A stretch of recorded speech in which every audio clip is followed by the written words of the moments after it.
Finding Dory.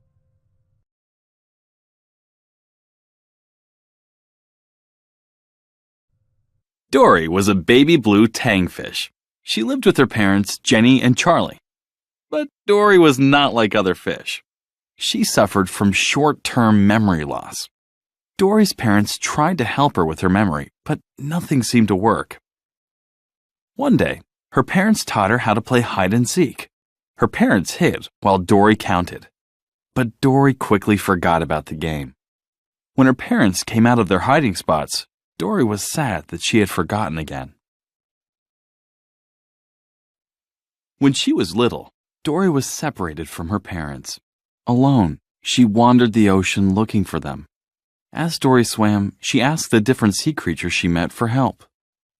As the years passed, Dory forgot all about her parents. She knew she was looking for something, but she couldn't remember what.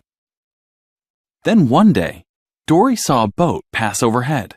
Nearby, she heard a panicked voice. "They took my son!" someone cried out. "My son! Help me, please!" The voice was coming from a clownfish named Marlin. He was looking for a boat that had taken his son Nemo. Dory knew which way to go.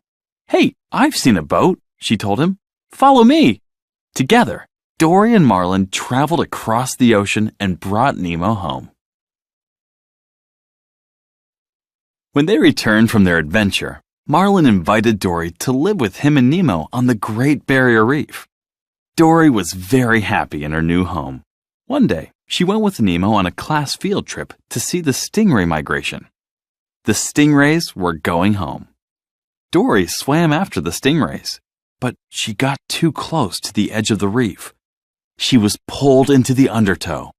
As her whole world went black, she had a fuzzy memory of her parents. When Dory woke up, she had a strange feeling. "I remembered something. I actually remembered something," Dory said excitedly. "Something important." Marlin asked her what it was, but she couldn't remember. But Nemo had overheard Dory muttering about the jewel of Morro Bay, California. When he told Dory what she had said, it triggered another flashback. "My family! I remember my family!" Dory gasped. "They're out there somewhere! Let's go! We have to go!" Dory raced off, but Marlin pulled her back. "No, Dory," he said. "California's all the way across the ocean. How come every time we're on the edge of this reef, one of us is trying to leave? For once, can't we just enjoy the view?" Dory looked at Marlin sadly. "Please," she said. "All I know is that I miss him. Do you know what that feels like?" Marlin sighed. "I know what that feels like," he said, remembering how much he had missed Nemo when he was gone. He and Nemo agreed to go to California with Dory.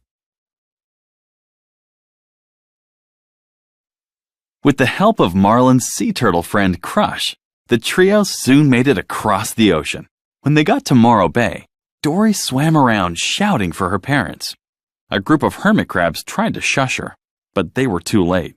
Dory had woken a giant squid. The squid chased the trio and grabbed Nemo, but the squid lost its grip, and the friends were all flung into a nearby kelp forest. As Marlin comforted Nemo, he lashed out at Dory. "Go wait over there and forget," he told her. "It's what you do best." Upset, Dory went to find help. Suddenly, she heard a voice.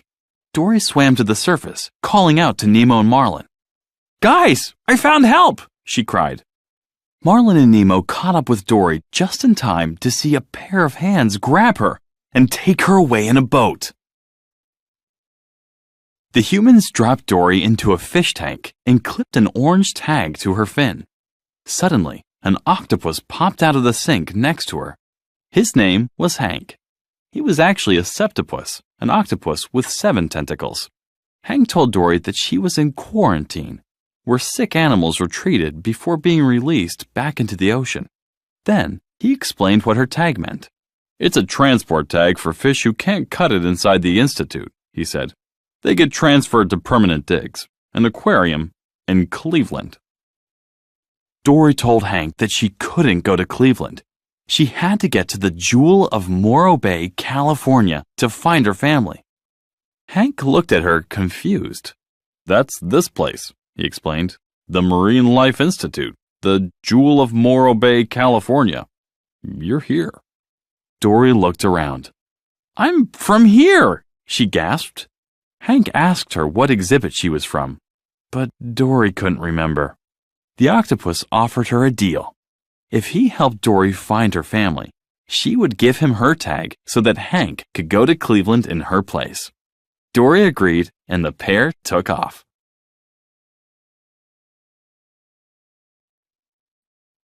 As Hank and Dory wandered the institute, they met Bailey, a beluga whale who could use sound waves to see, and a whale shark named Destiny. Destiny knew Dory. "You and I were friends," Destiny said. "We talked through the pipes when we were little. You from your exhibit, me from here. We were pipe pals." Destiny told Dory that she was from the open ocean exhibit. She suggested that Dory swim through the pipes to get there. But Hank couldn't fit into the pipes, and Dory was worried she would get lost on her own. She was determined to find another way to the exhibit.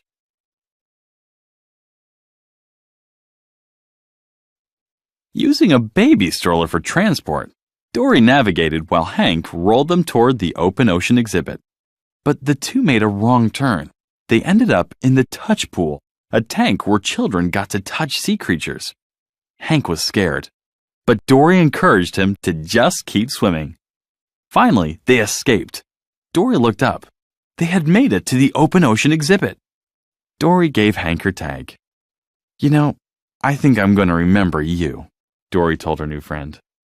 Hank shook his head. You'll forget me in a heartbeat, kid," he said. "I'll have a hard time forgetting you, though." Gently, Hank dropped Dory into the tank. Back in the open ocean exhibit, Dory spotted a trail of shells. She followed it and found her childhood home. Her parents weren't inside, but her memories came flooding back. She remembered going outside to look for a shell for her mom and being sucked into the undertow. "It was my fault," Dory said sadly. "My parents, I lost them." Just then, a crab interrupted Dory's thoughts. He told her that the blue tangs had been taken to quarantine. They would be shipped to Cleveland. Dory couldn't believe it. "What? No!" she cried. "But I just got here." The crab gave Dory directions back to quarantine. Without Hank around, she would have to go through the pipes. Steeling herself, Dory bravely swam forward. But try as she might, Dory couldn't remember the directions. In no time, she was lost. Then Dory remembered Destiny. She called out in whale to her friend. Bailey and Destiny gave Dory directions to quarantine. Dory was almost there when she ran into Nemo and Marlin. They had found a way out of the gift shop aquarium and into the pipes. They had been looking for Dory. Marlin apologized to Dory. Then he headed back down the pipes. "Follow me," he called to his friend. "It's time to head home." But Dory wasn't ready to go. Wait, she pleaded. My parents are here." The trio continued through the pipes together toward quarantine. But Dory was nervous to meet her parents. "Do you think my parents will want to see me?" she asked. "Because I lost them?" Marlin smiled at Dory. "Ever since I met you," he began, "you've shown me how to do stuff I've never dreamed of doing. Dory, because of who you are about to find your parents. And when you do that, you'll be home." When they reached quarantine, the tank of blue tangs had already been loaded on the truck to the aquarium. Suddenly, Hank appeared. Lifting Dory and her friends into a coffee pot, he helped them onto the truck. Inside, the blue tangs recognized Dory. They explained that her parents had gone to quarantine to find her years ago. They had never returned.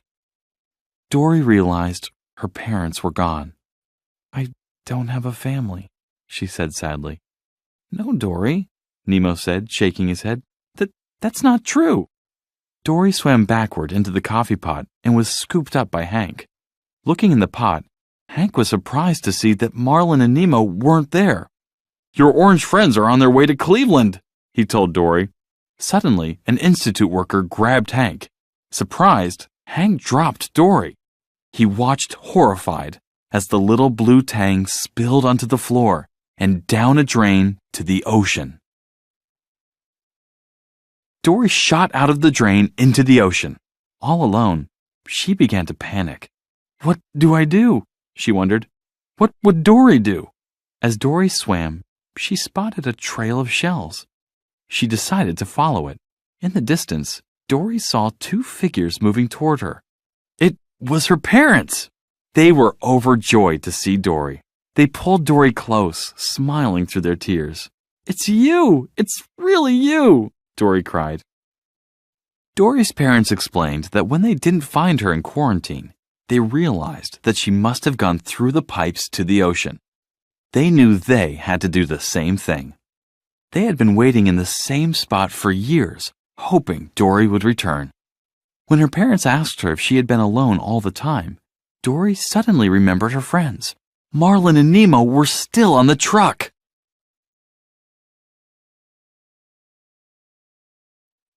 Dory and her parents swam toward the institute. Dory called out to Destiny to help them. Bailey and Destiny jumped out of their pools and into the ocean. The whale shark was thrilled to see Dory. But Dory didn't have any time to waste. Bailey had used his special sight to locate the truck. Dory asked some otters for help. Destiny flipped Dory toward the truck, and one of the otters caught her. On Dory's signal, all the otters began to hug. It was a cuddle party. Traffic stopped. The otter brought Dory to the back of the truck. Hank took Dory and placed her into Marlin and Nemo's tank. Nemo was excited to see Dory. "Dory, you came back," he said. Dory smiled at him and Marlin. She couldn't leave her family. Suddenly, Hank knocked on their tank. The fish had to find a way to get back to the ocean before it was too late.